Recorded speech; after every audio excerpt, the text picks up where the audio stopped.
Thanks for watching. Like, share, and subscribe for more great videos. Disclaimer: some images are AI generated and for illustration only, not related to real events or people. Don't scratch the car. The words left Elena Hartwell's mouth like a command, sharp and instinctive. The man crouched beside her. Mercedes didn't even look up. Rain soaked his shoulders, glistening against dark skin and a worn denim jacket. His voice came low, steady. "Ma'am, I fix cars, not egos." For a heartbeat, thunder held its breath. Elena blinked, stunned by the audacity. She was used to silence when she spoke, used to people nodding before she finished a sentence. "Excuse me?" she asked. He finally met her eyes. "You heard me." Lightning cracked above the I-285, carving silver veins through the Georgia sky. Elena's heels splashed in the puddle forming beside her tire. She had been on her way to the airport, first-class ticket, back-to-back meetings, the life she'd built from grit and image. And now, her car, a $60,000 statement of success, sat lopsided on the shoulder, a flat tire mocking her perfection. The stranger, tall, broad Rain running off his jawline, reached for the lug wrench. "You don't have to," she said quickly. "I already called for service. Then they'll thank me when they find it done," he replied. The smell of wet asphalt and oil filled the air. He moved with practiced rhythm, muscles tightening under the flicker of passing headlights. Elena folded her arms, irritation prickling beneath her designer coat. "Do you even know what you're doing?" He smirked without looking up. "Been doing this longer than you've been giving orders." Her jaw clenched. "This car costs more than your entire day." He cut in, gaze steady now. "Maybe. Still just a car, ma'am. All of them break the same way." Rain drummed harder. His calm unnerved her. Every word he spoke seemed to strip another layer off her confidence, exposing something raw and human she didn't want to feel. When he finished tightening the last bolt, he wiped his hands on a rag, stood, and nodded once. "You're good." She fished a crisp bill from her wallet, held it out like a shield. "For your time." He stared at it, rainwater dripping from his fingertips. "Keep it. Don't be ridiculous. I pay for good work. You don't pay for decency," he said quietly. "You show it." The rejection stung. "Then why stop?" she demanded. He shrugged. "Because someone had to." He turned toward his truck, headlights flashing across his license plate. "Wait," she called. "Your name?" "Darius," he said, hand on the door. "Darius Cole." "Well, Darius, you're welcome." He half smiled, the kind that didn't reach his eyes. "You mean thank you." Then he was gone, taillights swallowed by rain. Inside the car, silence pressed in. Her pulse thudded against the steering wheel. She wanted to dismiss the encounter as another inconvenience, but his words looped in her mind like a song she hated but couldn't stop humming. "You mean thank you." By the time she reached the airport, her flight had already boarded. The terminal lights felt harsh, the air cold. She ordered coffee she didn't need, stared at her reflection in the window, wet hair, mascara smudged, a face she barely recognized. She hated how small she looked without control. She told herself he'd been rude, insolent, a mechanic with too much pride. She almost believed it. At home, Atlanta glittered below her penthouse windows, neon streaks on wet glass. The news played softly. "Local mechanic rescues woman from burning car." She froze. The photo was unmistakable. Darius Cole, the same man, covered in soot, eyes calm amid chaos. "He declined reward," the anchor said, "just doing what anyone should." She lowered the glass of wine in her hand. The liquid rippled from a tremor she couldn't blame on the air conditioning. "Just doing what anyone should," she repeated under her breath. Her father called. "You missed your flight." "Yes, the rain." "Elena, investors don't care about weather. They care about reliability." "I know, Dad." "Then start acting like it." The line clicked dead. She stood there, phone still in her hand, city lights flickering across her reflection. Her life was noise and motion, boardrooms, glass walls, people who smiled because they had to. And yet one stranger's silence had followed her home. She walked to the balcony. Below, the streets shimmered with puddles and red taillights. Somewhere out there, that man Darius was closing his garage, counting the day and hours worked, not dollars earned. She imagined his hands, the small scars, the quiet steadiness that came from building something real.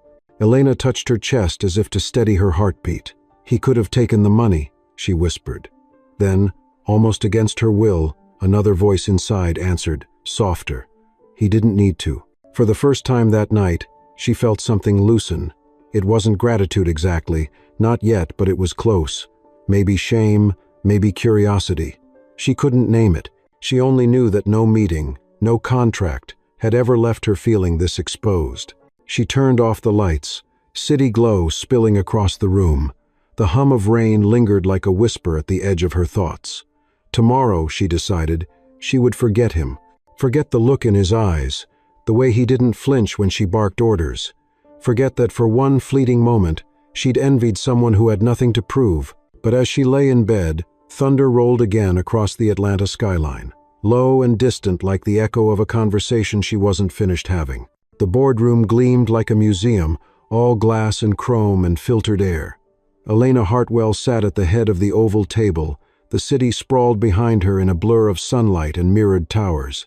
On the screen before her, the quarterly report pulsed with graphs, growth lines climbing steady and safe. "We're up 6% year over year," she said crisply. "Our partnership with the Youth Bridge Initiative will strengthen our community presence." She didn't look at anyone in particular when she said it, because she didn't need to. People in this room nodded by reflex. Investors, consultants, analysts, they all orbited her composure. "Diversity and inclusion," she continued, eyes scanning bullet points. "Hartwell Tech is committed to equality across all departments." The words felt polished, rehearsed, weightless. She said them because they sounded right. Across the table, a young black engineer named Jordan shifted slightly in his seat. "Excuse me, Miss Hartwell," he began, voice cautious. "Some of the entry-level staff are asking about mentorship opportunities, particularly for technicians from community colleges.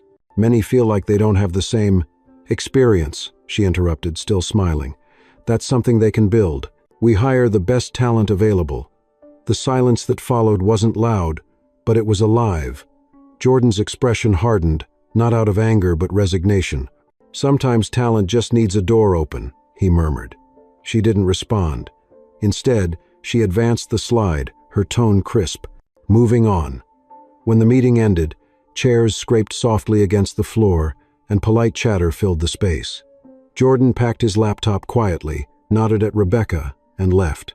A few hours later, his resignation letter hit her inbox, 2 lines, professional, final. She read it twice, frowned, and minimized the window. Rebecca Sloan, her assistant, lingered in the doorway, a coffee mug balanced in her hands. "He's good," she said softly. "He designed that new interface system last quarter." "He'll find another job," Elena replied, eyes on her phone. "Maybe one where he feels appreciated." "That's not what I meant." Rebecca's tone stayed even, the kind that carried more truth than accusation. "Sometimes people don't quit jobs, Elena. They quit the silence around them." Elena looked up, irritation flickering. "You're implying something." "No," Rebecca said, setting the mug down. "Just, maybe listen more. You might be surprised what you hear." Then she left, leaving behind the faint smell of coffee and something heavier disappointment. Elena walked to the window. The glass reflected her image back at her. White suit, hair pinned perfectly, a woman who had conquered every obstacle placed in her path. And yet the reflection looked thinner, almost transparent. Behind her, the city shimmered, alive with people she didn't know, faces she didn't see. She told herself she was tired, that success required focus, not feelings. But the quiet after the meeting felt like a crack in polished marble. Her intercom buzzed. "Mr. Benton's here to see you," Rebecca's voice said. "Send him in." Harold Benton entered slowly, a tall man with kind eyes and the gait of someone who'd seen more of life than he cared to remember. "Elena," he greeted, removing his hat, water droplets clinging to the brim. "You look like your father when he was your age, busy proving he was right." "Harold," she said, softening a little. He'd known her since she was a child, back when Hartwell Tech was a small workshop her grandfather ran. "To what do I owe this nostalgic surprise?" "Stopped by to talk about your father's old foundation. You're partnering with Youth Bridge now, yes?" "We are. It's a good PR move," he chuckled. "Par, huh? Back then, we called that goodwill." She smiled politely. "Times change."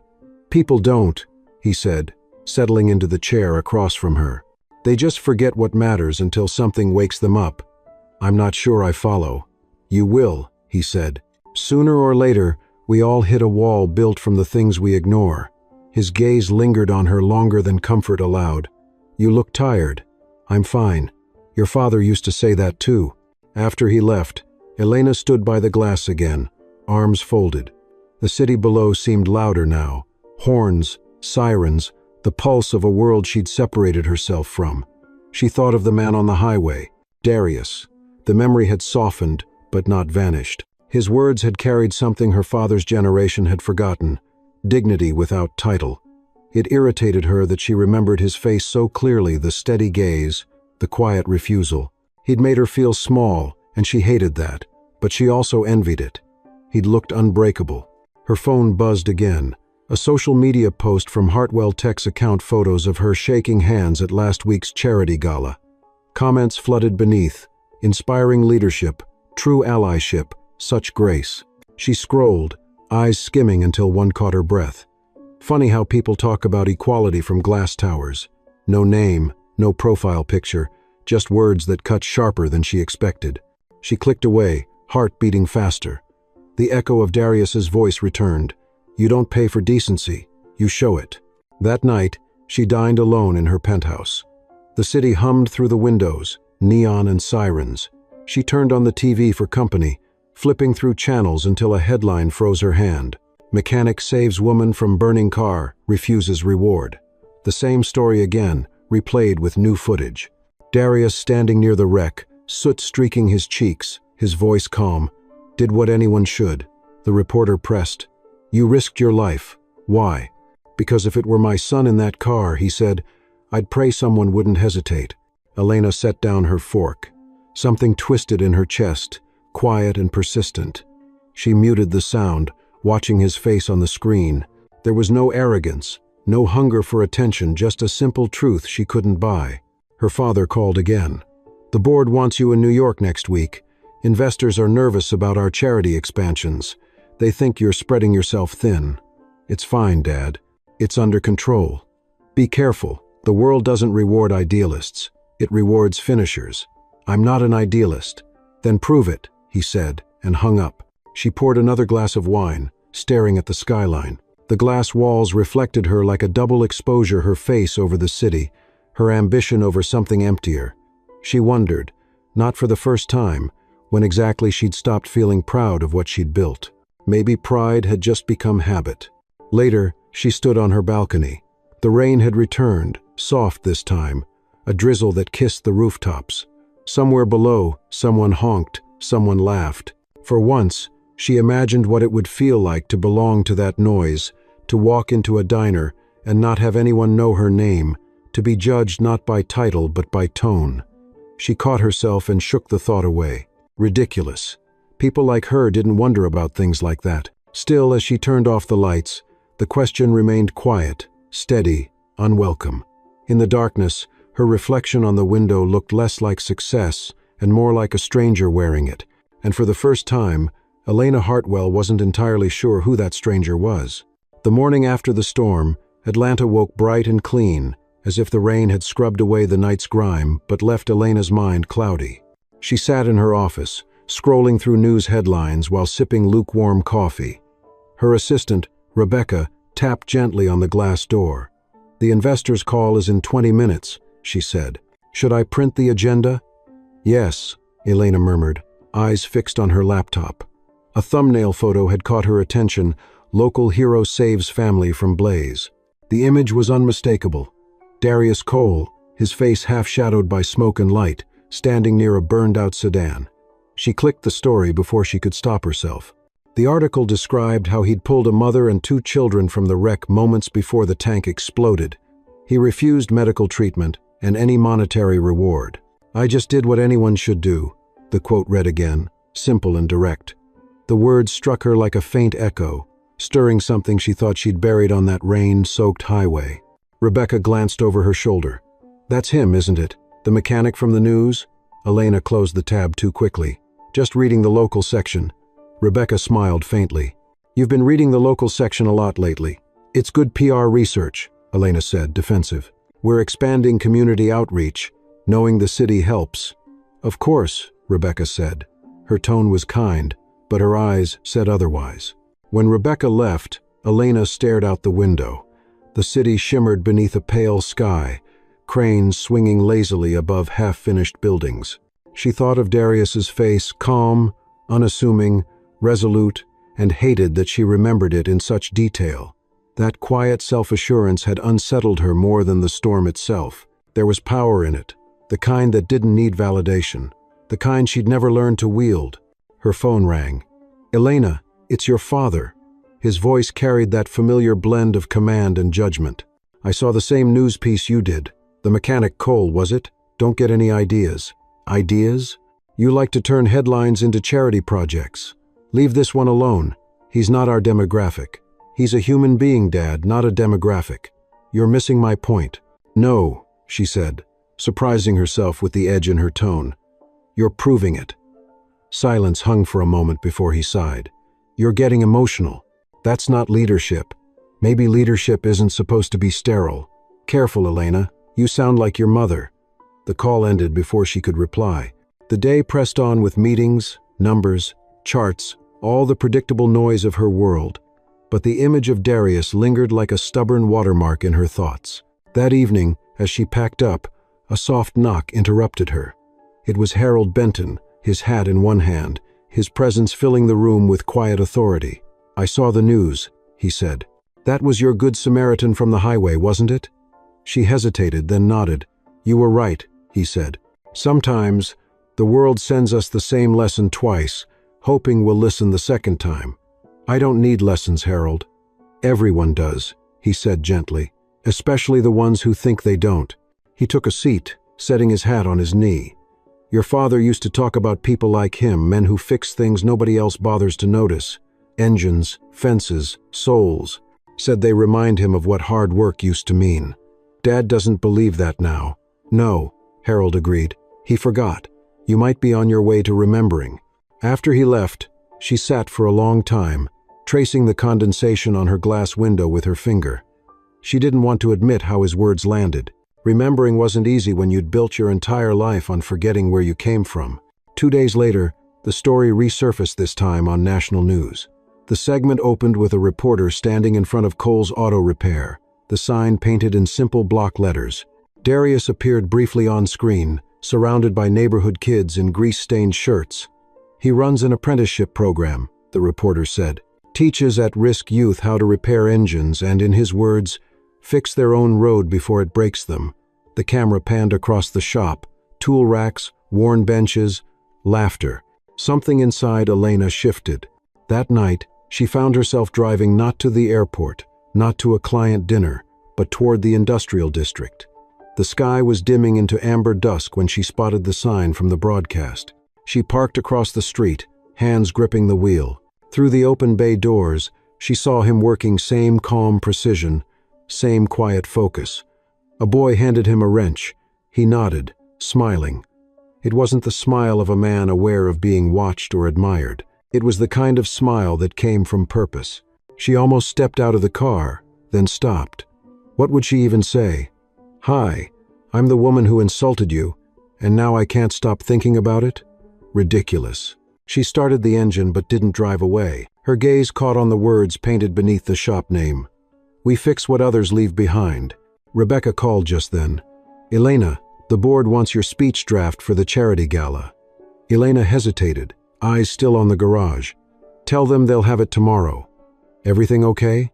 "I'm not sure yet." She ended the call and finally pulled away, headlights cutting through twilight. The next morning, she walked into the office early. Rebecca was surprised to see her carrying a folder labeled Youth Bridge Initiative. "I want to increase our sponsorship," Elena said. "Double the funding, and I want a list of every local partner." "That's a big commitment," Rebecca said cautiously. "Per move?" Elena gave a small, humorless smile. "Let's call it overdue interest." By noon, she was rehearsing her new speech for the gala. Words like opportunity, partnership, and community filled the room, but for once they didn't feel hollow. She still didn't fully understand why, but she wanted them to mean something. That evening, she caught a glimpse of herself in the mirror behind the podium. For the first time, the reflection didn't look invincible. It looked curious. curious about a man who didn't need her approval, about a world she'd overlooked from her glass tower. Later that night, she returned home and turned on the TV out of habit. The news replayed footage of Darius again, the camera catching him as he closed the garage, locking the gate, turning off the lights one by one. The reporter's voice faded into background noise as she whispered into her wine glass. "You fix cars, Darius Cole. Maybe you fix people too." For the first time in a long while, she didn't feel like the smartest person in the room. She felt human, and though she'd never admit it out loud, a part of her wanted to see him again, not out of pity, not out of pride, but because somehow, in helping her on that stormy night, he'd left something behind she couldn't quite replace. The ballroom at the Atlanta Civic Center shimmered beneath chandeliers that looked like frozen fireworks. Elena Hartwell stood at the podium, every hair in place, every word rehearsed. Her voice carried smoothly through the speakers. "At Hartwell Tech, we believe opportunity should be built, not granted. That's why we're proud to partner with the YouthBridge initiative to give young people the tools they need to build their future." Applause rippled politely, as it always did. The photographer's flashes reflected off her diamond earrings, catching a smile that didn't reach her eyes. She'd written the speech herself, calculated to sound generous but safe. No controversy, no risk, just another evening of champagne and self-congratulation. As she stepped down from the stage, her father met her near the buffet, a glass of bourbon in hand. "Perfect delivery," he said. "Polished, professional, exactly what the investors wanted." "And what did you want?" she asked. "Results," he said. "And you gave them to me." He kissed her cheek and walked off to shake hands with a senator. She watched him go, the scent of his cologne lingering like the past, sharp, heavy, impossible to escape. A familiar voice cut through the hum of the room. "You read those lines like you wrote them for someone else." Elena turned. Darius Cole stood near the back, hands in his pockets, dressed simply in a clean shirt and dark slacks. He looked out of place among the tuxedos, but somehow more grounded than anyone there. "What are you doing here?" she asked, startled. "The center asked for volunteers from the local partners. I'm one of them." "You're with YouthBridge?" "Been fixing their vans and teaching the kids how to change tires. Cheaper than hiring a mechanic," he said dryly. "Didn't think I'd see the CEO herself down here." "I had to," she replied, defensive. "It's my company's initiative." He studied her for a moment. "You talk like someone reading a manual about people, instead of meeting them." Her lips tightened. "I don't need lectures on humanity from a man who changes oil for a living." The words came out colder than she meant. He didn't flinch. "You're right," he said evenly. "But maybe that's why I still see people for who they are, not what they cost." She inhaled sharply. For a moment, the music, the chatter, the glittering noise of the gala all receded. All she could hear was the faint echo of rain from that night on the highway. "You think you know me?" she asked. "No," he said, eyes steady. "But I know that look. The one people wear when they think they've built something that makes them untouchable. It's the same look I had before life reminded me otherwise." He started to walk away. "Enjoy your evening, Miss Hartwell." "Wait," she said before she could stop herself. "What would you have said differently if it were your speech?" He paused, then turned back, his tone calm but firm. "I'd have said, 'Help isn't help when it starts with a camera flash.'" Then he left, blending into the crowd until she could barely see him. That night, lying in her penthouse bed, she couldn't sleep. His words replayed over and over. She had everything: success, wealth, control, but somehow it all felt like a stage prop. She thought about the kids he mentioned, about the vans he fixed, about the way he spoke to her without fear. No one ever did that anymore. She hated how much it mattered. The next morning, the headline on her company intranet glared, "Hartwell Tech CEO pledges $500,000 to YouthBridge." Her father had issued the press release before she even approved it. She called him immediately. "You made a donation in my name without consulting me. You were going to do it anyway," he said casually. "I just gave it momentum. That's not the point. The point is, Elena, this keeps your image clean. After last night's speech, people love you. Don't ruin it by overthinking. Maybe I'm tired of being loved for pretending. Pretending keeps this company running," he snapped. "Don't start believing your own press about saving the world." He hung up. By noon, Elena drove to the address she'd written down, the night before, an old brick building on the city's south side. The sign read Youth Bridge Community Center. Inside, the walls were lined with photos of smiling teenagers, banners from local sponsors, and the hum of a place alive with purpose. In the corner, Darius was bent over a toolbox, showing a group of boys how to fix a generator. He looked up, surprised. "Didn't expect to see you here. I wanted to understand where my company's money goes," she said. "Money's the easy part," he replied. "The hard part's showing up." The kids watched curiously as she walked closer, heels echoing against the concrete floor. "You must be Miss Hartwell," one of them said. "You run the tech company, right?" "That's right," she replied, trying to sound at ease. "We're funding your new computer lab." "Cool," the boy said. "But can you fix this?" He pointed at the generator. She blinked. I don't really..." Darius smiled faintly. "Guess we all have something to learn." The boy handed her a wrench, smudged with oil. She hesitated, then took it. It felt heavier than she expected. By the time she left the center, the sun was setting, painting the street in soft amber. Darius followed her out. "You did better than I thought," he said. "Didn't drop the wrench once." "Funny," she said, but her smile was genuine this time. "You're good with them, the kids. They just need someone to believe they're more than their mistakes." He looked at her, and for once, she didn't look away. "What about you?" he asked quietly. "Ever had someone believe in you for the right reasons?" The question caught her off guard. She wanted to say yes to list her father, her board, her success, but none of it felt real. "Maybe not," she admitted softly. "Then start there." When she got home, her dress still smelled faintly of oil and dust. She poured herself water instead of wine and stared out at the city again. It looked different this time, less like glass, more like life. On her desk lay the wrench the boy had handed her. She hadn't realized she still held on to it until now. She placed it carefully beside her awards, the metal dull and imperfect. For some reason, it looked like the most honest thing in the room. That night, for the first time in years, Elena fell asleep without thinking about tomorrow's meetings. Somewhere between dreams and silence, she saw a flash of headlights, a rain-soaked highway, and a man saying, "You don't pay for decency, you show it." She woke before dawn, heart steady, mind clear. The storm hadn't left her life. It had just changed direction. The morning sun poured over the south side of Atlanta, washing the city in gold and dust. Elena Hartwell sat behind the wheel of her Mercedes again, the same car that once left her stranded on the highway, though it somehow felt different now. She drove past glass towers and tree-lined boulevards until the GPS guided her to an old industrial district where the asphalt gave way to gravel. She parked in front of a faded sign that read Cole's Auto Repair. The letters were chipped, but the words were proud. Through the open garage doors, she saw him, Darius Cole, bent over an engine, sleeves rolled to the elbow, hands steady, moving with the rhythm of someone who worked not for show but for survival. He didn't notice her at first. The air smelled of oil, metal, and sweat. The kind of air that clung to a place earned, not inherited. She stepped out carefully, heels clicking against the cracked pavement, instantly out of place in her tailored suit. One of the boys from the Youth Bridge program spotted her first.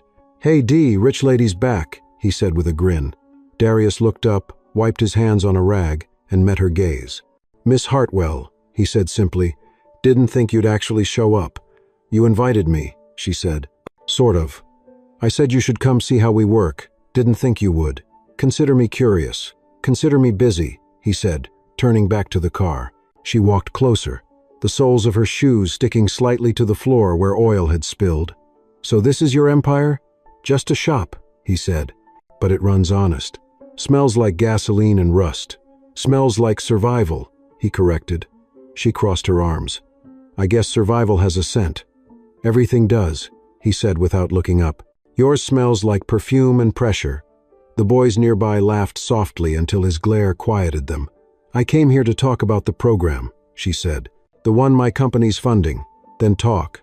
You're training at Risk Youth. What's the goal? Full-time employment? Technical certification? Respect," he said, tightening a bolt. "That's the goal." She frowned. "Respect doesn't pay rent." "Neither does pity," he said flatly. That stopped her. He looked at her finally, eyes steady but not cruel. "These kids don't need another sponsor with a slogan. They need someone who sees them as more than statistics." "I do see them," she said. Do you? He asked. Or do you see what you think the world wants from you? She opened her mouth, then closed it. You think you've got me all figured out? Not yet, he said. But I'm getting there. A car backfired outside, breaking the silence. One of the boys called out, Mr. Cole, we're short on brake fluid. Check the red shelf, he said. Not the blue one. That's cleaner. The boy nodded and ran off. Elena watched how effortlessly the kids moved around him. No fear, no distance. It was a kind of respect she'd never commanded, not without power. You should see how they look at you, she said quietly. Like you're the law here. Law's what they've already seen too much of, he said. They need something else. Like what? Consistency. A man who shows up when he says he will. A woman who means what she says.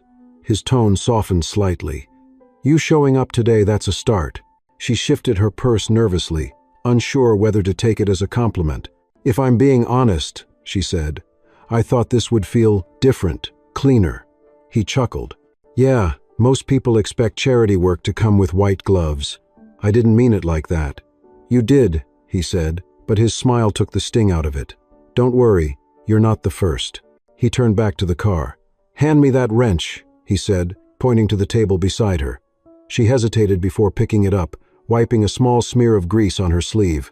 The one with the round head, he added. That's it. She handed it to him. Congratulations, he said. You just did more work than half the volunteers that come through here. She almost laughed, caught between offense and amusement. You're insufferable. Takes one to know one, he said. An hour passed before she realized how long she'd stayed. The noise, the smell, the rough edges, it all felt strangely grounding. The kids joked, the tools clanked, and for once, she wasn't in control of the room. She was just there, observing a world that didn't need her approval. Finally, she said, you could do more with this. Expand. Get real investors. Already had one, he said, nodding toward her. Didn't like the terms. You mean me? You mean your company? He replied. They offered to buy my building last year for half what it's worth to turn it into another innovation hub. She blinked. I didn't know. Didn't think you would, he said. Different worlds, remember? Guilt pressed against her chest. If I'd known, I could have what? Fixed it? His tone wasn't cruel, just matter of fact. Not everything's broken because of you, Miss Hartwell, but not everything's fixed without you either. She stared at him, unsure how someone could be so blunt and still sound kind. You talk like a preacher, she said. Nah, he replied. Preachers want followers. I just want people to stop lying to themselves. As she walked toward her car, he called after her. You really want to help? Don't write another check. Come back next week, same time. Bring work clothes. She turned, eyebrow raised. You think I'm going to get under a car? If you can stand under pressure, you can stand under a hood, he said. Up to you. That night, Elena sat at her kitchen counter, the faint smell of grease still on her hands no matter how many times she washed them. She looked at her reflection in the microwave door, the perfect CEO who didn't flinch at anything. But she had flinched today, over and over. Not from disgust, but from truth. Darius had a way of saying things that stripped her down to something uncomfortably honest. She wasn't sure if she hated him for it or needed it. She poured herself a glass of water and opened her laptop to type a memo to her communications team. Instead, she found herself searching Cole's Auto Repair Reviews, the page filled with stories, single mothers who couldn't afford repairs, veterans he fixed cars for free, teenagers who'd learned trades in his shop. None of it was advertised. No PR, no branding. Just quiet decency. She closed the laptop slowly, then looked at the wrench still sitting on her desk, the one he'd told her to hold. She picked it up, turning it over in her hand, feeling its weight, the rough metal pressing into her palm. It wasn't just a tool, it was proof. Proof that sometimes the smallest things could rebuild something inside you. She whispered into the empty room. Next week, same time. The words surprised her. They felt like a promise, not to him, but to herself. Outside, the night hummed with life, distant and steady. Somewhere across the city, in a garage that smelled like oil and survival, a man had probably already forgotten the conversation. But she hadn't, and she knew deep down that this time she wouldn't. The following Saturday, the air carried the scent of rain and asphalt again, though the clouds held off this time. Elena arrived at Cole's Auto Repair, dressed not in her usual tailored suit but in jeans and a plain shirt, her hair tied back, her designer watch replaced by a simple rubber band. It felt strange, almost rebellious. Darius looked up from under a lifted car as she stepped inside. The sound of her heels on the concrete had been replaced by sneakers, but he still smiled faintly. "Well, look who actually showed up," he said, wiping his hands. "I said I would. Most people don't. Then maybe you've been meeting the wrong people. Or maybe I just stopped expecting too much." She crossed her arms, smirking. "Then you should probably raise your expectations," he chuckled softly. "All right, Miss Hartwell, let's see if you can tell a wrench from a socket." 2 hours later, she could. Her hands were sore, her arms streaked with grease, and her pride dented in several places. But she had learned how to change brake pads, how to check oil, and how to let silence fill the gaps between people without rushing to fill it with words. The boys watched her with curiosity that turned into cautious respect. Even Darius, who had teased her at first, seemed to notice she wasn't pretending. When they finished, he tossed her a bottle of water. "Not bad," he said. "You didn't quit." "I don't quit," she said between breaths. "Ever. That's what everyone says until they do." Ense. Later that day, as she was cleaning her hands at the sink, a familiar voice spoke behind her. "Didn't think I'd find you here, Elena." She turned. Harold Benton stood in the doorway, his weathered face splitting into a small smile. "Harold," she said, genuinely surprised. "How did you—" "Darius told me," he said. "We go back a ways. I used to run into his father on the force." Darius looked up from the workbench and nodded respectfully. "Harold here thinks he's everybody's mentor," he said. "Some people need reminding, that's all," Harold replied, turning to Elena. "And you look like you could use a few reminders yourself." "About what?" she asked, half amused, half defensive. "About why you started doing what you do, before it became about reports and shareholders." "That's easy," she said, shrugging. "I wanted to build something that lasted." "And did you?" he asked. She hesitated, the question cutting deeper than expected. Darius leaned against the table, arms folded, listening quietly. Harold continued, "You know, your grandfather built that company with his bare hands. No suits, no investors, just grit and long nights. He hired men straight out of the factory, men who couldn't spell their own names but could build machines that never broke. You come from that, Elena. But somewhere along the way, the gears got too shiny. Maybe that's what progress looks like," she said softly. "Progress," Harold repeated, testing the word. "You can polish a machine until it gleams, but if you forget the oil, it'll seize up anyway." He nodded toward Darius. "This one here knows that better than most." Darius smiled faintly. "Engines are simple. People make things complicated." Elena looked between them. "You sound like a pair of philosophers."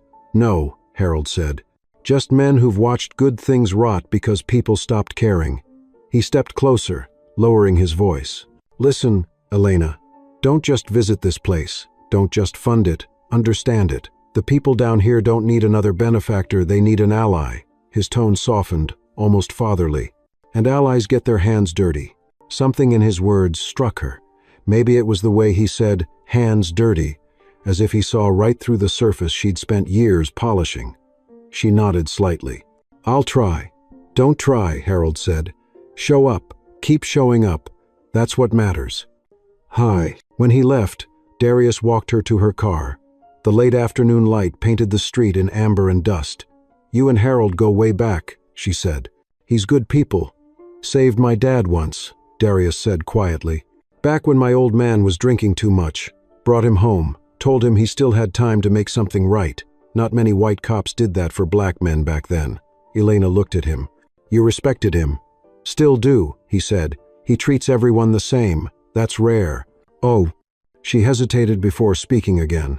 "You think he's right? About me not understanding this place?" "He's usually right about most things," Darius said. "But he doesn't know everything. You're here. That's a start. Just don't turn this into another performance." "You really think I do everything for show?" she asked, her tone sharper than she intended. "I think you were raised to," he said gently. "Not your fault, but you can unlearn it." They stood there in silence for a moment. A bus passed by, rattling windows, scattering leaves. "Why do you even care if I get it or not?" she asked finally.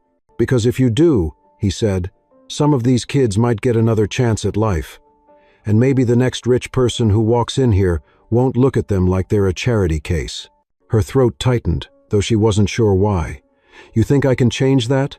I think you can change yourself, he said simply. That's usually how it starts. Ode. That evening, Elena drove home without turning on the radio. The city looked different now, not just lights and glass, but stories stacked on top of one another.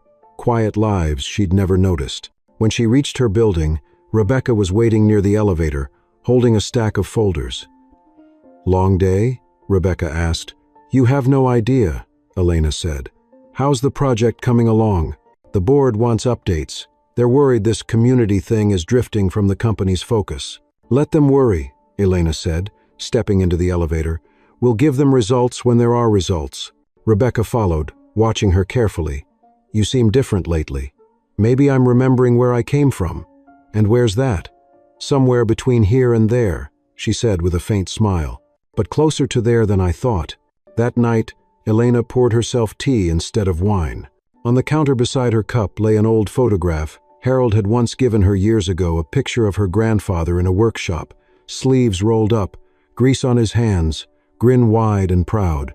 The resemblance between him and Darius wasn't physical, but something deeper, an unspoken rhythm between those who worked with their hands and those who'd forgotten how. She ran her finger along the photo's edge. Harold's voice echoed in her mind. Don't just fund it, understand it. She wasn't sure how to do that yet, but she knew one thing next week. She'd go back again. Not as a CEO, not as a sponsor, but as someone trying to learn the difference between helping and truly being there. Across town, in a small house with a creaky porch, Darius tucked his son Noah into bed. How was work today, Dad? Different, he said. Met someone who might actually surprise me. A good surprise? We'll see. He turned off the light, staring for a moment into the dark, where possibility and doubt often looked the same. In that quiet, two people on opposite ends of the city lay awake under the same restless sky, both wondering what would happen if they finally stopped pretending and started listening for real. By the third Saturday, the sound of tools clanging in Cole's auto repair no longer startled Elena. It had become a rhythm she could follow, the steady percussion of wrenches, laughter, and music from an old radio playing blues.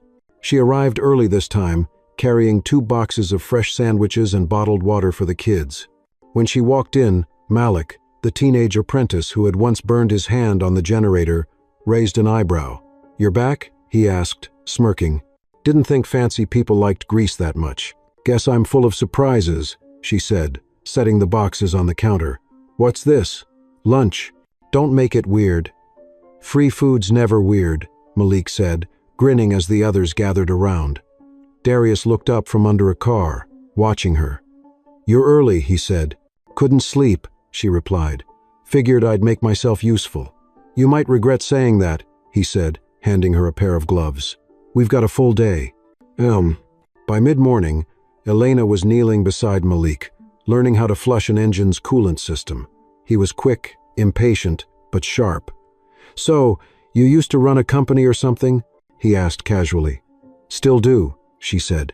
"Big one? Big enough. So why are you here?" She glanced up, surprised by the directness in his tone. "Because I needed to remember what real work looks like." "You mean hard work," he said. "All work's hard if it matters," she replied. He nodded slowly, the kind of nod that showed understanding without full agreement. When they took a break, Darius joined her near the entrance, where the sunlight spilled in through the open doors.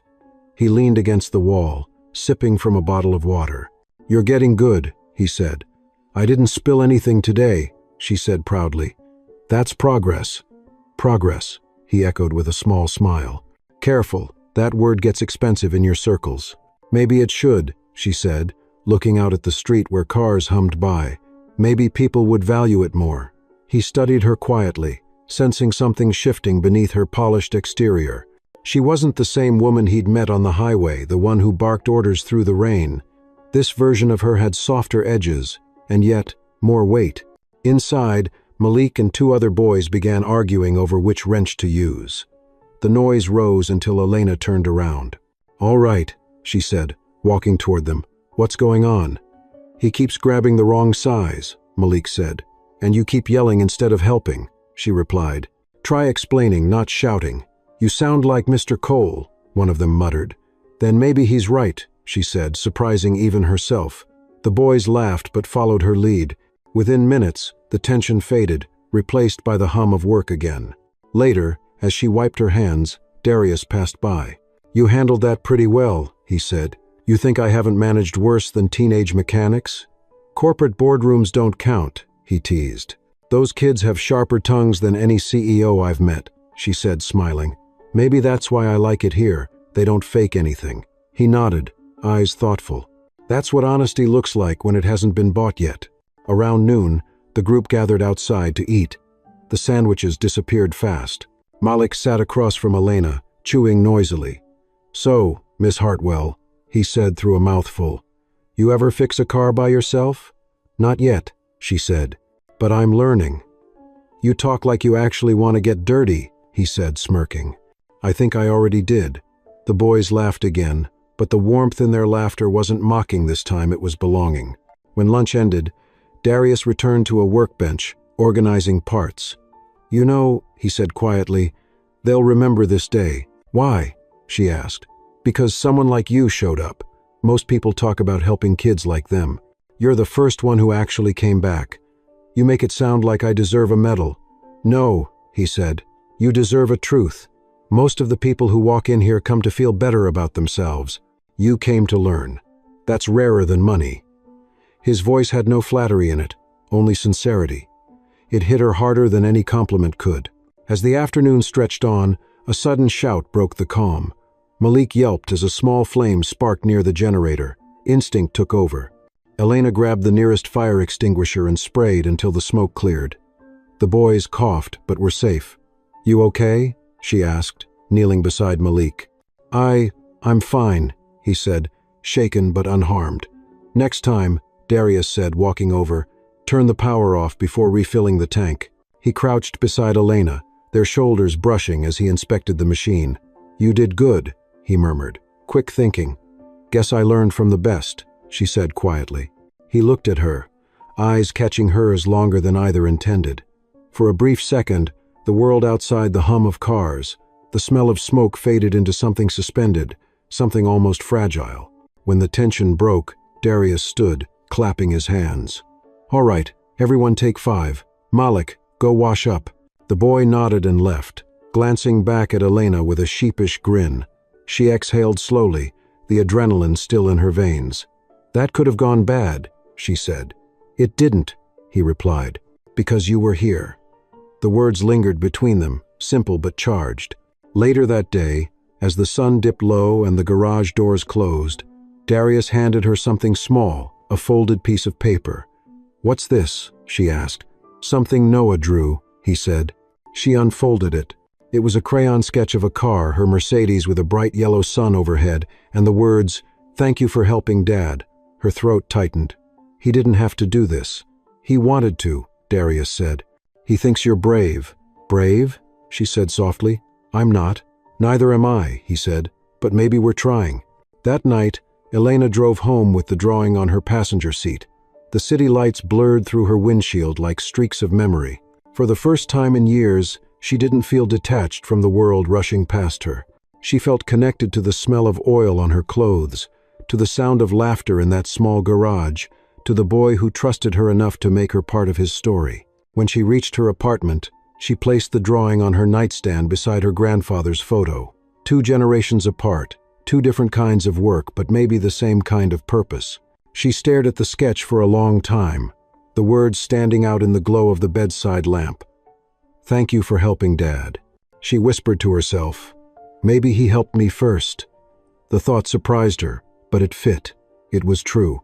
Somewhere between arrogance and humility, between money and meaning, she had found a spark, not a fire yet, but something real, something that might grow if she stopped running from it. And that night, when she finally fell asleep, the hum of the garage still echoed faintly in her mind like music, steady and alive, keeping time with the beat of her own awakening heart. The following week, the city was wrapped in the kind of humid tension that warned of a storm. The skies above Atlanta darkened, and the air tasted like electricity. Elena arrived at Cole's auto repair just before noon, her hair pulled back, her clothes already streaked with oil from the last few weeks.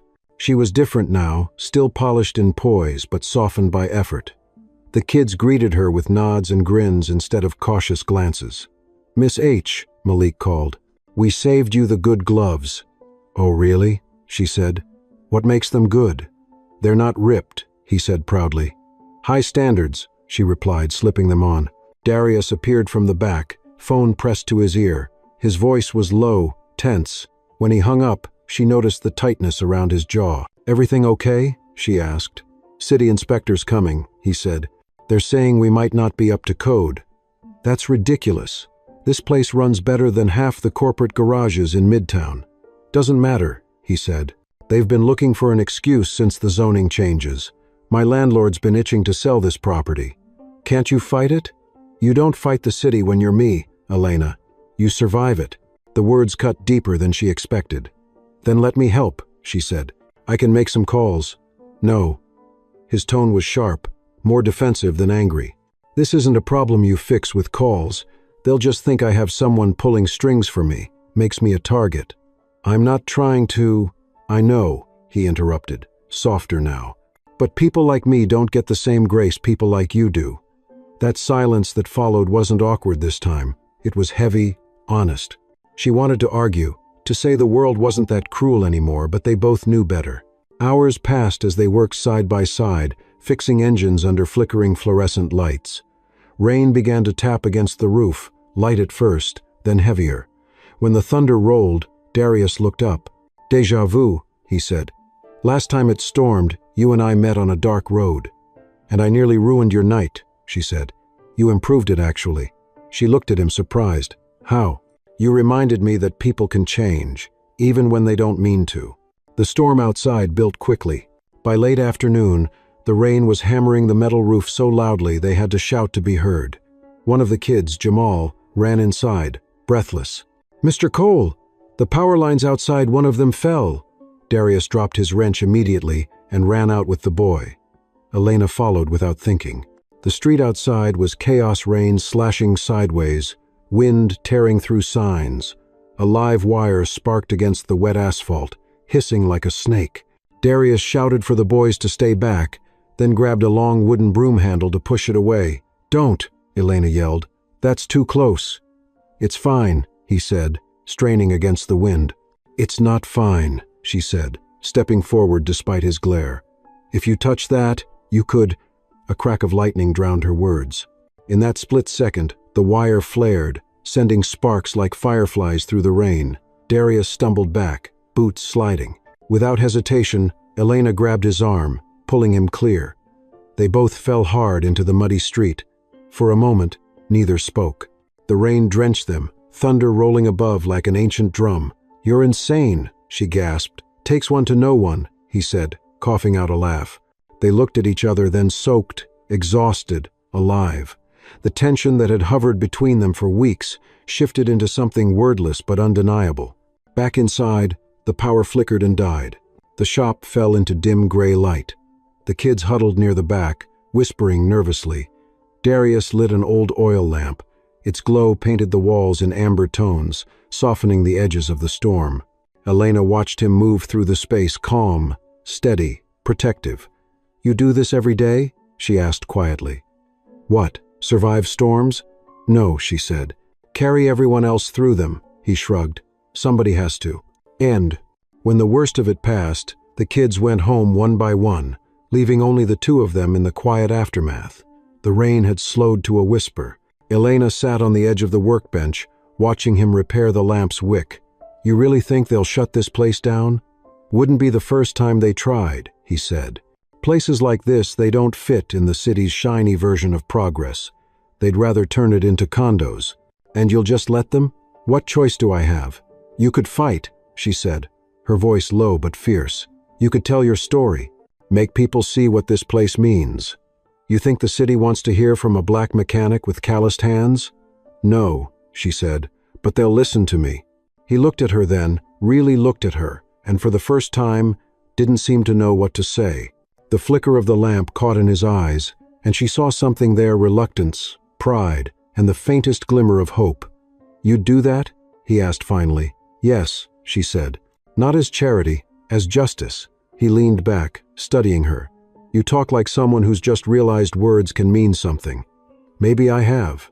The rain outside began to fade. Darius stood, rolling his shoulders. "If we do this, it's not about you rescuing me," he said.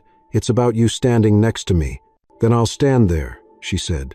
"And when they ask why, I'll tell them because decency deserves a place to work." The words hung in the air, simple and unpolished, but true. He smiled faintly. "You know, you sound less like a CEO every day, and you sound more like one," she replied.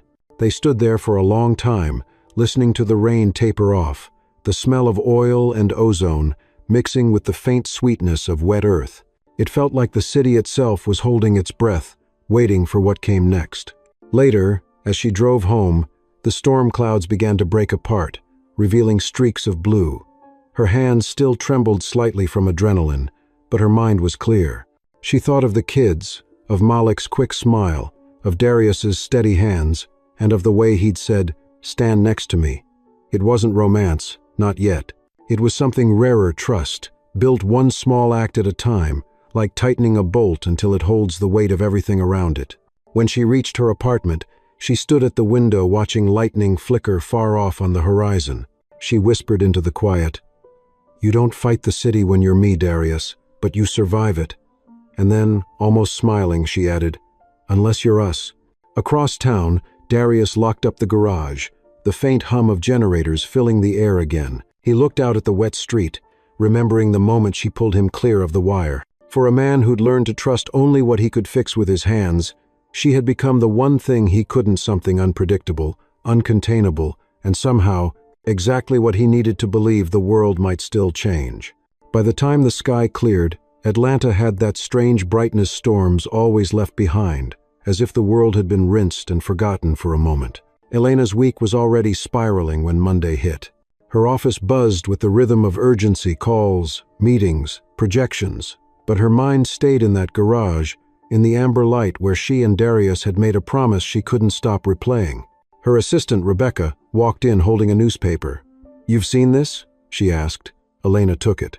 The headline stretched across the top, "City Council considers industrial rezoning.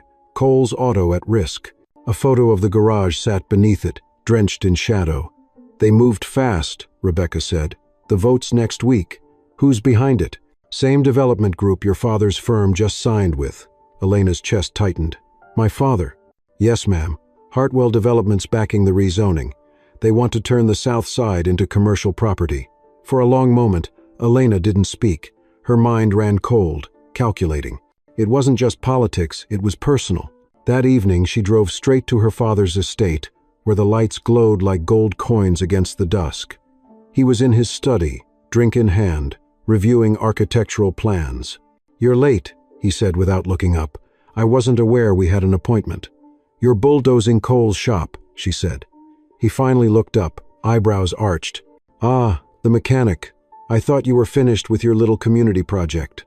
"It's not a project, it's people. You're about to erase their livelihood." "Progress, Elena. You know how this works." "You mean greed. I mean business," he said sharply. "You can't save every broken thing in this city." "Maybe not," she said, "but I can stop you from breaking another one." He laughed, cold and familiar. "You've grown sentimental.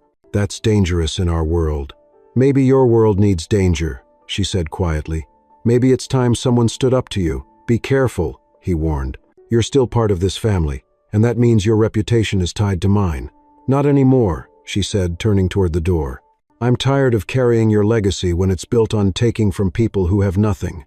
Walk away from me, and you walk away from everything," he said.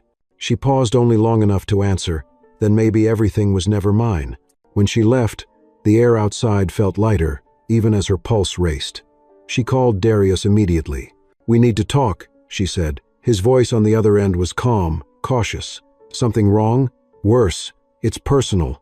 The next morning, she met him at the shop before sunrise. The city was still half asleep, the streets damp with dew. Darius leaned against the hood of an old Chevy, arms crossed. "What's going on?" "The rezoning, it's not just the city. My father's company is backing it. They want to level this place." His expression didn't change at first, but his silence was louder than anger. "So the woman trying to save me is the daughter of the man trying to bury me," he said finally. "I didn't know," she said. "And now you do," he replied. "What are you going to do about it?" She took a step closer. "I'm going to fight him, publicly." He frowned. "That's not smart. Neither is letting him destroy this place. He's your father. He's the reason people like you have to keep surviving instead of living." The words came out sharper than she intended, but she didn't regret them.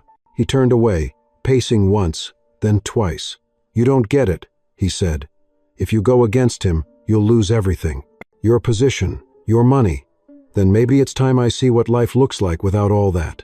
He studied her face, searching for the pretense he expected to find, but there was none. Just resolve, clear and steady. "You're serious," he said, "completely. Then you're about to make a lot of enemies. Then I guess I'm finally in good company." 2 days later, the fight began. Elena stood before a row of microphones at the city hall steps, cameras flashing. Her statement was direct, polished but raw. "This rezoning proposal doesn't represent progress," she said. "It represents erasure, the erasure of working-class families, of community, of history. My company will not support it, and I urge every official here to reconsider." Reporters erupted with questions, but she only answered one. "Miss Hartwell, are you aware your father's firm is one of the project's primary investors?" "Yes," she said, steady. "And I'm standing against him." The gasp from the crowd rippled like a wave. In that moment, she knew there was no going back. That evening, she drove back to the shop. Darius was outside, watching the news play on a small TV through the window. "You really did it," he said when she stepped out. "Yeah," she said. "I burned every bridge I had." He smiled faintly. "Maybe that's the only way to build new ones." They stood in the quiet that followed, the noise of the city a faint hum in the distance. "You know he won't stop," Darius said. "He'll find another way. Then we'll find another fight." "We? You didn't think I'd walk away now, did you?" "No," he said softly, "but I needed to hear you say it." Inside, the kids were still working, unaware of the storm she'd just unleashed. Malik ran up holding a wrench. "Miss H, I fixed the alternator. See?" she said, forcing a smile. "Some things still work, no matter how much the world tries to break them." Later that night, as the lights dimmed and the last of the boys left, Darius locked the doors. He turned to her, his voice quieter now. "You didn't have to risk everything." "I did," she said. "Because if I don't stand for something real, then what's the point of any of it?" "You sound like Harold," he said. "Maybe he's been a better mentor to both of us than we realized." She smiled faintly. "You know, for a man who claims to fix cars, you've done a pretty good job fixing people too. I just hand them the right tools," he said. "They have to do the work." And they stood close now, the smell of oil and rain still lingering. For a moment, words didn't matter. Everything between them, the arguments, the pride, the quiet understanding, felt like lines in the dust, redrawn and rewritten by choice. He reached for her hand, hesitant but sure. "You sure you're ready for what comes next?" "No," she said, fingers tightening around his. "But for once, I'm not afraid to find out." Outside, the city's skyline glimmered under the fading storm, 1,000 lights burning like promises. In that fragile quiet between what was lost and what could still be saved, Elena Hartwell, daughter of power, ally of the forgotten, realized that the real fight wasn't about land or money, it was about dignity. And dignity, she thought, wasn't given. It was earned one broken bolt, one fixed engine, one act of courage at a time. 3 days after her press conference, Elena's world changed again, but not in the way she imagined. The news cycle had turned her into both hero and traitor. Some called her brave for standing against her father, others called her reckless. Hartwell Tech's board demanded an emergency meeting. Her phone buzzed nonstop with reporters, investors, and family, all asking the same question, "What are you doing?" But amid the chaos, the only voice she wanted to hear was Darius's. He didn't call. He didn't need to. He was too busy trying to keep the garage open. The city's inspection team had arrived without warning that morning. By the time she got there, a white van with the city seal was parked out front, and 2 men in reflective vests were walking the perimeter with clipboards. "This property's not zoned for apprenticeship programs," one of them said curtly.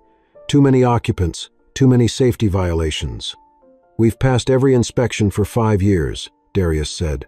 Then maybe your luck ran out, the other man replied. Elena stepped out of her car, heels sinking into wet gravel. Not luck, she said. Integrity. The inspectors exchanged glances, recognizing her immediately. Miss Hartwell, one said carefully, we didn't realize. You should have, she interrupted. You're shutting down a community center that's done more good for this city than your entire department. Ma'am, we're following orders. Whose? She asked, already knowing the answer. You can take that up with the zoning committee, the man said, avoiding her eyes. Darius stepped closer. Don't waste your breath, Elena. They're just doing their jobs. Then they're doing the wrong job, she snapped. By afternoon, a bright orange sticker was slapped across the garage door. Closed pending review. The kids stood in silence, their faces pale with disbelief. Malik kicked a tire, furious. They can't do this. They just did, Darius said quietly. Everyone go home. We'll figure something out. Elena felt the weight of every eye on her as the boys scattered, muttering. Darius didn't move. He just stood there, looking at the sticker like it was a wound. He did this, she said. My father. Yeah, Darius replied. And you think going on TV again will stop him? If I have to, she said. He can't just destroy everything decent because it's not profitable. Elena, Darius said, his voice firm but not cruel. This fight isn't clean. People like your father play for keeps. He'll burn your whole life down if it means keeping his empire intact. Then let him, she said. I'll rebuild mine the way you rebuilt yours. That night, she found herself back at her penthouse, surrounded by silence. The city glowed beneath her windows, but it didn't comfort her. Every luxury felt like guilt now. She poured a glass of water and stared at her reflection. Same face, same eyes, but something inside her had shifted permanently. She wasn't afraid anymore. The next morning she met Harold Benton at a small diner off Auburn Avenue. He'd been expecting her. I heard about the closure, he said, folding his paper. The city's board moved fast. My father moved faster, she said bitterly. You know what he's capable of. I do, Harold said. And I also know what you're capable of when you stop trying to please him. He leaned forward. You still got that fire from your grandfather. Don't waste it on anger. Use it for purpose. Purpose doesn't reopen a garage, she said. No, but it gives people a reason to fight for it. He slid a manila envelope across the table. These are zoning documents, old ones. They show the property's original designation as a community site. It was changed illegally years ago. You can use that. How did you get this? Some of us still believe in quiet justice, he said. That afternoon she met Darius at a small park overlooking the highway, the same road where they'd first met months ago. You're really bad at picking meeting spots, he said, half smiling. Thought I'd bring things full circle, she said. I have something. She handed him the folder. He scanned the papers, his brow furrowing. This could help, he said, if it's legit. It is, she said. Harold found it. Of course he did, Darius muttered. Man's a ghost when he wants to be. We file a petition, go to the press again. Public pressure will stall the rezoning until the review clears. That buys us time, he said. Time's all we need. You mean time to fight? No, he said. Time to show them what this place really means. 2 days later, they hosted an impromptu protest outside the locked garage. Dozens of kids, parents, and neighbors showed up, holding signs that read, "We fix what others leave behind in community over condos." The local news vans rolled in. Elena stood beside Darius, raincoat pulled tight against the drizzle. You sure about this? He asked. It's too late not to be, she said. When the cameras turned their way, she stepped forward, speaking clearly. This garage isn't just about cars, it's about opportunity, about dignity. My father wants to turn it into another monument to profit. But progress without people isn't progress, it's demolition with a smile. The crowd erupted in cheers. Later that night, as they packed up, Darius turned to her. You talk like someone who finally knows where they stand. I do, she said. Right here. You realize he'll come after you now. He already has, she said, and I'm still standing. For a moment, the rain softened, falling in silver threads between them. He reached for her hand, then hesitated. You don't owe me this, Elena. You're wrong, she said. I owe you everything. You showed me what real work looks like, what real courage looks like. I just fix engines, he said quietly. No, she said, you fix people. That night, long after everyone had gone home, the two of them sat on the curb outside the shuttered shop, listening to the hum of distant traffic. My father once told me power means never having to say sorry, she said. He was wrong. Power's saying sorry and meaning it. You're not your father, Darius said. I used to be, she admitted. Not anymore. He smiled faintly. You really think we can win this? Maybe not, she said. But maybe winning isn't the point. Maybe fighting for what's right is.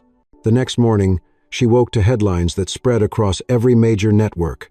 Hartwell heiress challenges her father's empire. Her board called, threatening to remove her. Investors panicked, and yet, as the sun rose over the city, something in her felt lighter, freer. For the first time, Elena Hartwell wasn't the product of her father's ambition. She was her own creation built from the grit of a mechanic's hands, the faith of a mentor, and the courage of a storm that refused to pass quietly. And somewhere across town, as Darius opened the garage doors just enough to let the morning light spill in, he smiled, because he knew she'd done what few people ever did. She'd crossed the fire line, and she hadn't looked back. The next week came like a flood of consequences. Elena Hartwell had become a symbol depending on who you asked, either of courage or betrayal. Major outlets ran her story under headlines like Heiress Goes Rogue and Daughter of Power Fights for the Poor. Investors started pulling out of Hartwell Tech. The board called an emergency vote to suspend her as CEO. She didn't fight it.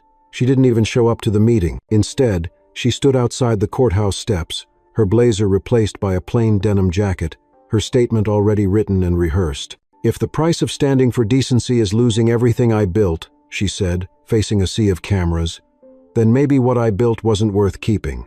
The crowd roared. Somewhere beyond the flash of microphones, she saw Darius watching from the curb, his hands tucked into his pockets, eyes steady, proud. For the first time, she realized she wasn't speaking to win anymore, she was speaking to be heard. That evening, she met Darius at the garage again, the orange closure sticker still plastered on the door like a scar. You're officially unemployed, he said. You're officially shut down, she replied. We make a good pair. He laughed softly, shaking his head. You really burned your whole life down for this. It's funny, she said. Now that it's gone, I feel lighter. That's because you stopped carrying something that wasn't yours. She looked at him, her voice quieter. You think we can really turn this around? You already did, he said. You changed the story. But the city didn't change overnight. The petition Harold filed for them moved slowly through the courts, buried under paperwork and politics. Every day, Darius worked to keep the kids together, meeting them in borrowed spaces, a church basement, a friend's garage, even under the bridge near Auburn Avenue. Elena came too, sleeves rolled up, hammer in hand, learning to rebuild what bureaucracy had tried to erase. Some nights they stayed late, sitting on milk crates, eating cheap takeout while laughter and exhaustion filled the empty space where despair should have lived. It was in those quiet hours that their bond deepened, not through grand gestures, but through silence, comfortable, real, earned. Sometimes, Darius would look at her and smile that small, knowing smile, and she'd forget for a moment that they came from different worlds. You ever miss it? He asked one night. The boardrooms, the suits, the power? She shrugged. Sometimes. But I think what I really miss is the illusion that I was doing something that mattered. You are now, he said. You just don't get paid for it. Maybe that's why it's finally real. One afternoon, Harold stopped by while the kids were repainting signs for their next protest. His steps were slower, his face lined with fatigue. Heard you two stirred up a storm again, he said. That zoning board meeting's in 48 hours. You ready? More than ready, Elena said. I have data, testimonies, even community impact statements. And I've got the legal precedent, Harold said, tapping his briefcase. But you should know, your father's going to be there. He's not the type to go down quiet. He never was, she said. Then you know what's coming. I do, she said softly. And I'm not afraid, Harold smiled faintly. Your grandfather would have liked you better this way. The day of the hearing arrived gray and heavy. The city hall chamber was packed reporters, developers, city officials, and a crowd of residents from the south side clutching homemade signs. Elena stood at the front table beside Darius and Harold. Across the room sat her father, flanked by lawyers in suits so sharp they could cut glass. When her name was called, she stepped forward, papers in hand, her heart steady. "Members of the board," she began, "you call this redevelopment. But to us, it's demolition of homes, of history, of hope. Coles Auto isn't a liability. It's a lifeline." She glanced toward her father, who leaned back, unimpressed. "My father taught me that profit is power, but he forgot to teach me that power means nothing without purpose." The room fell silent. Her father rose slowly. "With all due respect," he said, voice calm and cutting, "my daughter is speaking from emotion, not reason. This property sits on prime land that can serve thousands, not a handful of grease-stained mechanics." Darius's jaw clenched, but Elena placed a hand on his arm, steadying him. "Thousands who can afford it," she said. "What about the ones who can't? What about the kids learning trades that'll keep this city running long after your towers crumble?" "Idealism doesn't pay bills, Elena," he said. "Maybe not," she replied, "but greed burns bridges, and I'm done living on ashes." For a moment, their eyes locked, father and daughter, mirror and reflection, the old world and the new colliding in one unspoken truth. Only one could walk away unbroken. After hours of debate, the board called for a vote. Elena held her breath. One by one, the members cast their decisions. When the final tally was read, the chairwoman cleared her throat. "By a vote of 5-4, she said, "the motion to rezone the Coles Auto property is denied. The site will remain protected under its original designation." The room erupted in cheers. Malik jumped to his feet, shouting. Harold clapped Darius on the shoulder. Even the reporters smiled. Elena just stood there, stunned, as relief and disbelief washed through her like a tide. Her father gathered his papers slowly. "Enjoy your victory," he said quietly as he passed her. "It won't last." "Maybe not," she said, "but it's enough for today." Outside, the sky broke open again, not with rain this time, but sunlight. Reporters crowded around her, questions firing from every direction. "Miss Hartwell, what's next for you? What happens to Hartwell Tech? Will you and your father reconcile?" She paused before answering, her gaze finding Darius amid the chaos. "What's next?" she repeated, smiling faintly. "We build." Later that evening, they returned to the garage, tearing down the orange sticker together. The kids cheered, music blared, and someone spray-painted "Still Standing" on the side wall. "You did it," Darius said, voice low, almost in awe. "No," she said, looking around. "We did it." He watched her for a long moment, the noise of celebration fading behind them. "You're something else, Elena Hartwell." "Don't get sentimental," she teased. "You'll ruin your reputation." "Too late," he said, smiling. As the sun dipped below the skyline, painting everything in gold and red, she turned to him. "You think this is it? The end?" "No," he said. "It's the start. You burned your world down to find this one. Now you just have to live in it." She nodded, feeling tears threaten but not fall. "Then I guess we keep building. Together," he said simply.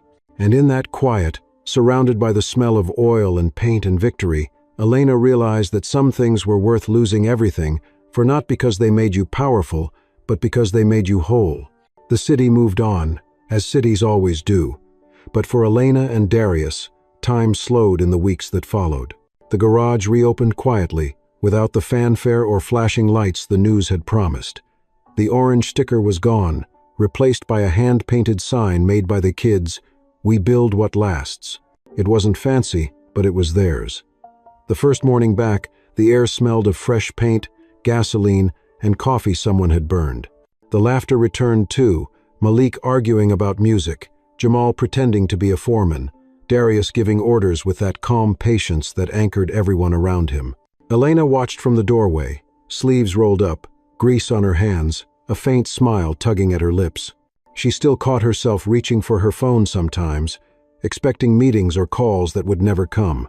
But every time she looked up and saw the life happening inside this small, imperfect space, she knew she hadn't lost anything worth keeping. Darius approached, wiping his hands on a rag. "You've been standing there for 10 minutes, he said. "Thinking or hiding?" "Maybe both," she said, still adjusting. "To what?" "To not being in charge," she said with a grin. He laughed. That's new for you. Don't get used to it. Later that afternoon, Harold stopped by. He leaned on his cane, watching the kids work. Looks like you've built something real here, he said. We're trying, Darius replied. Trying's what most people call failure before it works, Harold said with a small smile. He turned to Elena. You've got your grandfather's stubbornness. You ever think about what's next? Next? She repeated. I don't know. I thought maybe. I'd help the foundation. Expand what we're doing here. You mean stay? Darius asked, feigning surprise. You thought I'd just vanish? Wouldn't be the first time a Hartwell took what they needed and left. You really think I'm that person?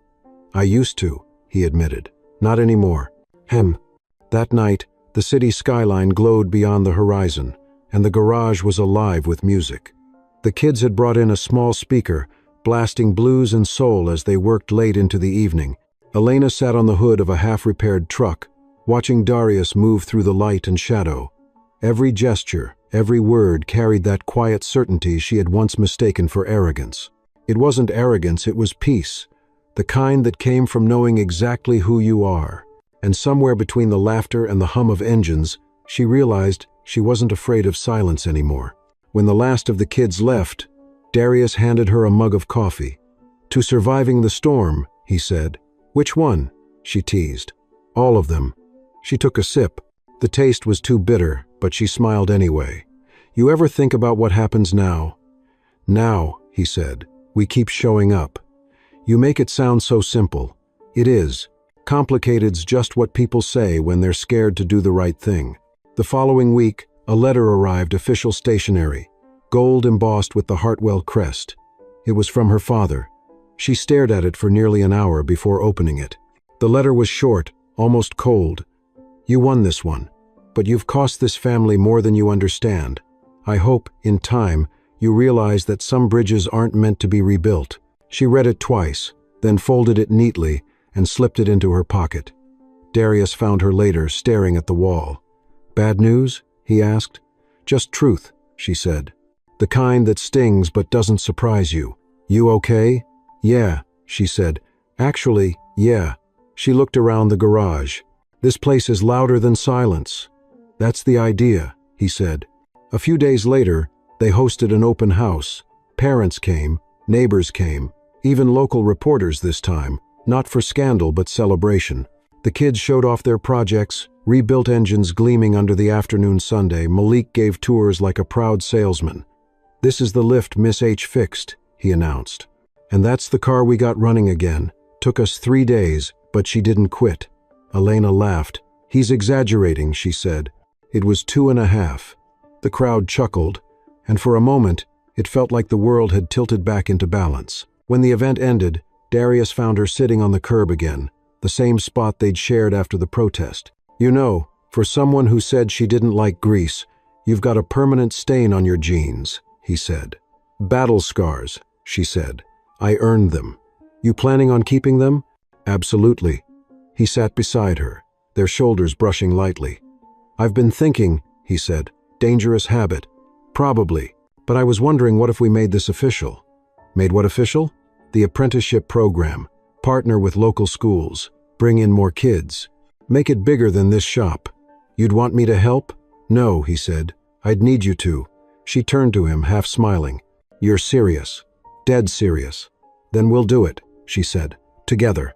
And full. The next morning, the first official meeting for their joint project began not in a boardroom, but around a workbench, with coffee cups and blueprints spread out between wrenches. The name they chose was simple, Bridgeworks. It wasn't about cars anymore. It was about connection, about second chances, about the space between broken things and what they could become. Weeks turned to months. The shop thrived. Donations poured in, not from corporations but from locals, teachers, veterans, small business owners. Elena's story faded from the headlines, but it didn't matter. She wasn't chasing recognition anymore. She'd found something quieter, something truer. Some evenings, she'd drive past the high-rise towers downtown where her father still ruled, and she'd feel nothing, not anger, not sadness, just distance, like looking at an old photograph of someone you used to be. One night, after everyone had gone home, she stood outside the garage under a full moon. Darius joined her, his hands in his pockets. "You ever think about that night on the highway?" he asked. "Every day," she said. "Feels like a lifetime ago." "Maybe it was," he said. "Maybe that's where we both got a second one." She nodded slowly. "Funny how something broken can start everything new." He looked at her, his voice softer. "You fixed more than you'll ever admit." "So did you," she said. The city hummed around them, alive but quiet, a balance between chaos and peace. For once, there was no fight, no speech, no storm waiting on the horizon. Just two people who had stopped running from each other, from themselves, from the weight of what they thought they needed to be. As they closed the garage for the night, the new sign gleamed under the light, "Bridgeworks. We fix what others leave behind." Elena touched the lettering with her fingers, feeling its texture, its permanence. "You think it'll last?" she asked. "If we keep showing up," he said, "that's all that matters." She smiled, stepping back. The world wasn't perfect, it never would be, but for the first time, it felt honest. And maybe, in the end, that was all anyone could hope for.